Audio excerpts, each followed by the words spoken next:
Mentari tenggelam menjelang petang. Burung kasuari mondar-mandir. Kami ucapkan selamat datang. Terima kasih berkenan hadir.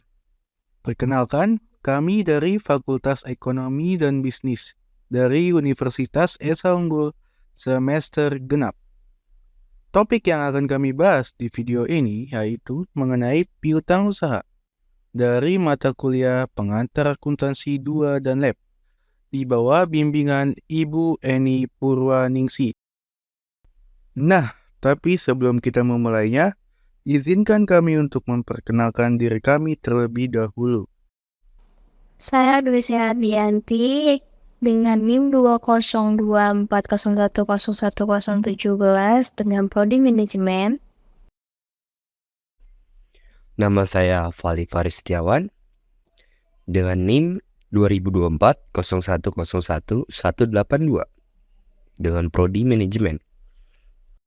Perkenalkan, nama saya Jessica Martabella dengan NIM 202401011140. Dan yang terakhir, perkenalkan nama saya Razan Muhammad Ihsan dengan NIM 202401011115 dengan Prodi Manajemen. Yang pertama, ada pengertian piutang. Piutang adalah hak yang dimiliki oleh perusahaan atau individu untuk menerima pembayaran uang dari pihak lain atau debitur atas transaksi yang telah dilakukan, seperti penjualan barang atau jasa secara kredit. Piutang mencerminkan jumlah uang yang akan diterima di masa depan dan merupakan salah satu komponen dalam aset lancar pada laporan posisi keuangan. Berikutnya, ada jenis-jenis piutang. Yang pertama, piutang usaha.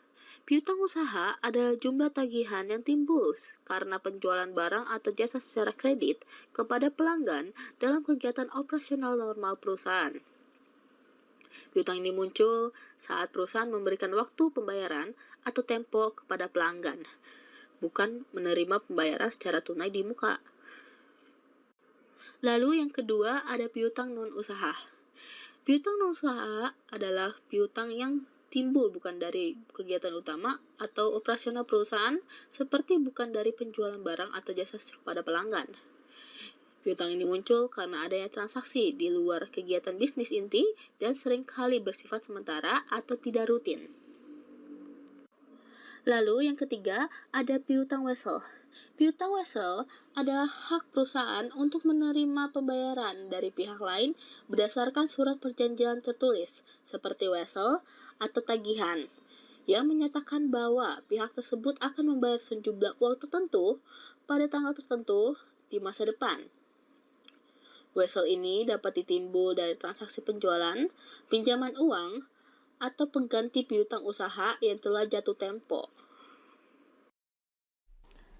Selanjutnya ada faktor yang dapat mempengaruhi piutang. Piutang dalam perusahaan tidak muncul begitu saja. Ada beberapa faktor internal maupun eksternal yang mempengaruhinya. Faktor-faktor ini berperan dalam menentukan jumlah piutang, kualitas piutang, dan juga resiko piutang tetap tagih. Di antaranya ada kebijakan kredit perusahaan, kemampuan pembayaran pelanggan, dan juga proses penagihan. Kebijakan kredit perusahaan semakin longgar kebijakan kredit. Misalnya pembayaran bisa dalam waktu lama, maka piutang akan cenderung meningkat. Sebaliknya, kebijakan kredit yang ketat akan menekan jumlah piutang. Dan kemampuan pembayaran pelanggan yang memiliki keuangan sehat, maka cenderung membayar tepat waktu, sehingga piutang lebih cepat tertagih. Jika pelanggan sedang mengalami kesulitan keuangan, risiko piutang tertagih akan meningkat. Dan yang terakhir ada proses penagihan. Sistem penagihan yang cepat dan efisien akan membantu mempercepat penerimaan kas dan menurunkan piutang. Proses yang lambat atau tidak aktif akan menumpuk piutang. Selanjutnya ada ciri-ciri piutang. Terdapat 4 ciri-ciri piutang. Yang pertama, timbul dari penjualan barang atau jasa secara kredit.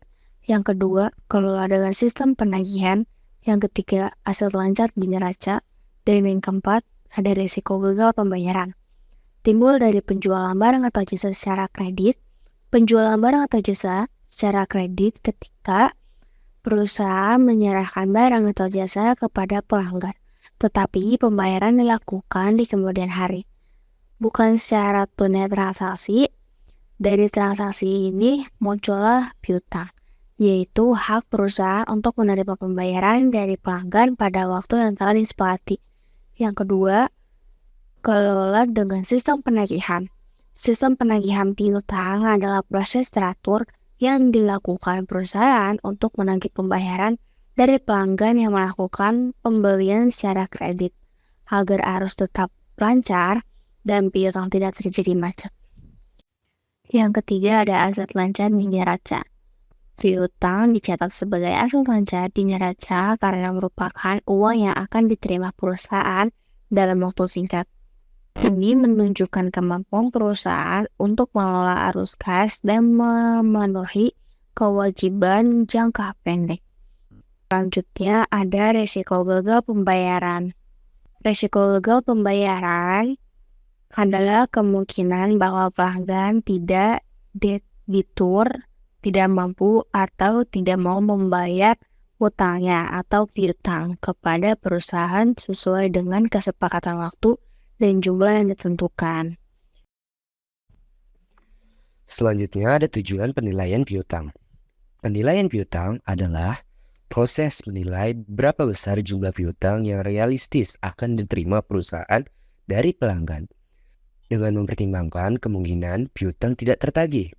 Di antaranya seperti menyajikan penilaian yang wajar di neraca, mewaspadai risiko piutang tak tertagih, meningkatkan akurasi laporan keuangan, dan mengelola arus kas dengan lebih baik. Selanjutnya ada risiko piutang. Piutang usaha memang membantu meningkatkan penjualan karena pelanggan bisa membeli tanpa langsung membayar. Tetapi ini juga membawa beberapa risiko yang perlu dikelola agar tidak merugikan perusahaan. Selain itu, risiko piutang usaha mencakup kemungkinan gagal bayar, keterlambatan, dan kesalahan manajemen. Untuk menghindari kerugian, perusahaan harus menerapkan sistem pengelolaan dan penilaian piutang yang disiplin dan efisien. Berikut beberapa risiko piutang, di antaranya piutang tak tertagih. Ini adalah risiko terbesar, di mana perusahaan tidak dapat menagih sebagian atau seluruh piutang dari pelanggan. Selanjutnya, keterlambatan pembayaran.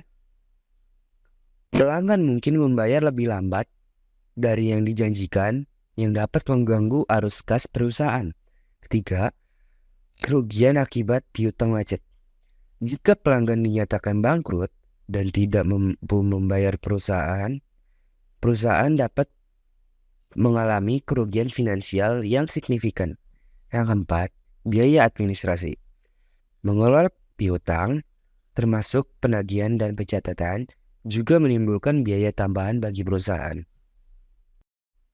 Selanjutnya adalah pengalihan atau penjualan piutang. Tindakan perusahaan menjual atau mengalihkan hak atas piutangnya kepada pihak ketiga, biasanya lembaga keuangan atau perusahaan pembiayaan untuk mendapatkan uang tunai yang lebih cepat. Selain itu, strategi keuangan yang digunakan perusahaan untuk mempercepat kas masuk, mengelola risiko, atau mendapatkan pembiayaan. Meskipun mengurangi potensi laba dari piutang penuh, hal ini juga berguna untuk menjaga likuiditas dan kelancaran operasional perusahaan. Lalu yang terakhir adalah kesimpulan. Kesimpulannya, piutang usaha merupakan bagian penting dalam operasional bisnis yang memerlukan pengelolaan efektif untuk meningkatkan akurasi laporan keuangan, mengelola risiko, dan mengoptimalkan arus kas. Dengan pengelolaan piutang yang baik, perusahaan dapat menyajikan penilaian yang wajar di neraca dan mencapai tujuan keuangan yang lebih stabil. Yap, tidak terasa sudah di penghujung acara. Kami mengucapkan terima kasih sebesar-besarnya dan mohon maaf jika ada kesalahan kata. Wabillahi taufik wal hidayah.